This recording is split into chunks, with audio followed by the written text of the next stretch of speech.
तो guys again welcome करता हूं आपका अपने चैनल पे। आज लेके आया हूं आप लोगों के लिए अगेन एक बहुत ही इंपॉर्टेंट क्वेश्चन जो कि लोग अंडर एस्टिमेट करते हैं, बट ये इंटरव्यू में कितने भी एक्सपीरियंस पे पूछा जा सकता है। In fact one of my friend जिनको 11.5 साल का एक्सपीरियंस है, उनसे ये क्वेश्चन पूछा गया कि फैक्टोरियल कैसे कैलकुलेट करते हैं रिकर्जन को यूज करके। तो सबसे पहले देखिए फैक्टोरियल क्या होता है, आपको पता है 5 का फैक्टोरियल 120 होता है। फैक्टोरियल कैसे निकलता है, 4 जैसे अगर मुझे 5 का फैक्टोरियल निकालना है, 5 multiply by 4 multiply 3 multiply 2 multiply 1, तो ये हुआ फैक्टोरियल। नाउ सेकंड वर्ड जो मोस्ट इंपॉर्टेंट है यहाँ पे वो है आपका रिकर्जन।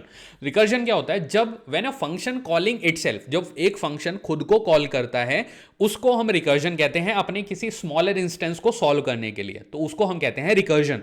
अभी आपको एग्जांपल के थ्रू डायरेक्टली बताता हूं, थ्योरी हम इतना ही रखेंगे इसमें। Let me go forward. देखिए सबसे पहले तो जब आप बात करते हो तो सबसे पहले आपको एक बनाना है फंक्शन। यहां पर फंक्शन बनाने के लिए कीवर्ड यूज होता है डेफ कीवर्ड, ठीक है। और हमें फैक्टोरियल कैलकुलेट करना है तो हम फैक्टोरियल ही रखते हैं फंक्शन का नाम। अब यहां पे एक एलिमेंट पास करता हूं एन, जो कि बेसिकली वैल्यू होने वाली है कि आपको किसका फैक्टोरियल निकालना है। Now let me give the indentation block. Indentation basically क्या होती है, यहां पे ये जो आपको स्पेसेस दिख रहे हैं ना, इसको कहते हैं इंटेंटेड ब्लॉक। तो ये आपका इंटेंटेड ब्लॉक यहां से स्टार्ट हो गया। अब हम लिखेंगे यहां पे रिकर्जन, रिटर्न। सबसे पहले रिटर्न कीवर्ड का यूज होता है वैल्यू जो आप भी कैलकुलेशन करोगे किसी फंक्शन के अंदर, वो वैल्यू आपके फंक्शन को रिटर्न करके देने के लिए, ना कि प्रिंट कराने के लिए। लोग अक्सर प्रिंट और रिटर्न में कंफ्यूज हो जाते हैं कि रिटर्न करा तो दिया बट आउटपुट में आया क्यों नहीं। आप प्रिंट कराना भूल गए हो भाई साहब, तो आपको वो ध्यान रखना है, ठीक है। तो यहां पे रिटर्न कीवर्ड का आप यूज करोगे। देन ऑब्वियसली देखिए एक कंडीशन हम देंगे यहां पे, इफ कंडीशन देंगे। और कंडीशन क्यों दे रहे हैं, और यहीं पे हम रिकर्जन भी यूज करने वाले हैं। So let's say n equal to 0। ये मैंने क्या कंडीशन दी है कि अगर आपने बेसिकली 0 दे दिया तो 0 का तो कुछ आप वैल्यू नहीं दे रहे हो, तो हम यहां पे 1 वैल्यू सेट करा रहे हैं, ठीक है। कि अगर 0 कोई वैल्यू पास करता है तो उसका जो रिटर्न आके आएगा वो आएगा 1, उसका फैक्टोरियल 1 आ जाएगा। Now this is the first condition. Now second condition, if के बाद हम यूज करेंगे एल्स स्टेटमेंट। अब यहां पे हम करेंगे रिकर्जन को कॉल। तो हमारा जो एलिमेंट है n, उसको हम मल्टीप्लाई करेंगे। किससे मल्टीप्लाई करेंगे, n माइनस 1 से।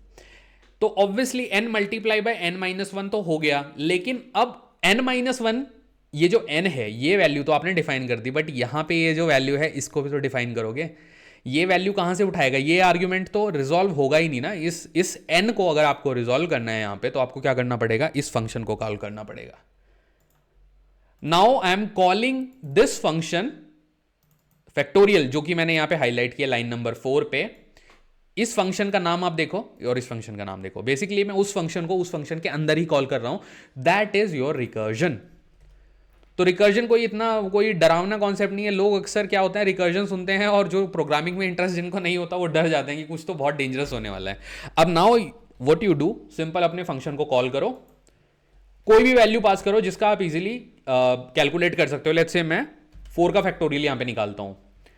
अब मैंने फंक्शन का नाम दे दिया, n की वैल्यू दे दी, बट ये प्रिंट नहीं होगा क्योंकि आपने प्रिंट स्टेटमेंट डाला ही नहीं है। तो प्रिंट हम डाल देते हैं, देखिए यहां पर प्रिंट का कोड्स भी क्लोज कर देते हैं। तो यहां पे हमारा कोड कंप्लीट हो जाता है। अब सिंपली ये कैसे रन होगा, हम n की वैल्यू देंगे 4, पहले 4 जाएगा यहां पे एंड देन उसकी वैल्यू 1 माइनस हो जाएगी। ऑब्वियसली फैक्टोरियल को रेफर करके यहां पे 4 मल्टीप्लाई बाय 3 इस तरह से काम करेगा। और लूप कैसे चलेगा, 4 मल्टीप्लाई बाय 3 मल्टीप्लाई बाय 2, जैसे n-1 करता जा रहा है ये।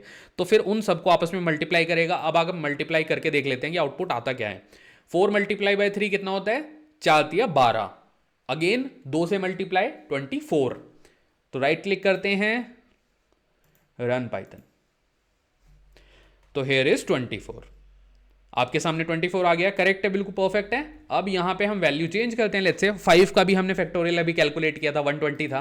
राइट क्लिक करेंगे, थोड़ा सा इसको नीचे लेके जाते हैं, run Python, run in terminal, output is 120।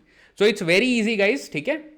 अगर कोई क्वेश्चन कंसर्न हो प्लीज कमेंट सेक्शन में बताइएगा, अदरवाइज तो बल्ले बल्ले है आपकी। इस तरह के क्वेश्चंस मैं और लेके आने वाला हूं आप लोगों के लिए, डेफिनेटली 110%। अच्छा एक चीज़ और, अगर आपको वीडियो पसंद आया तो प्लीज़ वीडियो को लाइक कीजिए, अपने दोस्तों यारों के साथ शेयर करिएगा, उनकी भी इंटरव्यू की प्रिपरेशन हो जाएगी थोड़ी सी। और मेरे चैनल को प्लीज़ सब्सक्राइब करिएगा, थोड़ा और बेटर रीच मिलेगी। और मेहनत कर ही रहे हैं ऑब्वियसली आप लोगों के लिए, एंड अपने खुद के मोटिवेशन के लिए भी आप लोगों के लाइक की मुझे बड़ी ज़रूरत है। So thank you so much guys.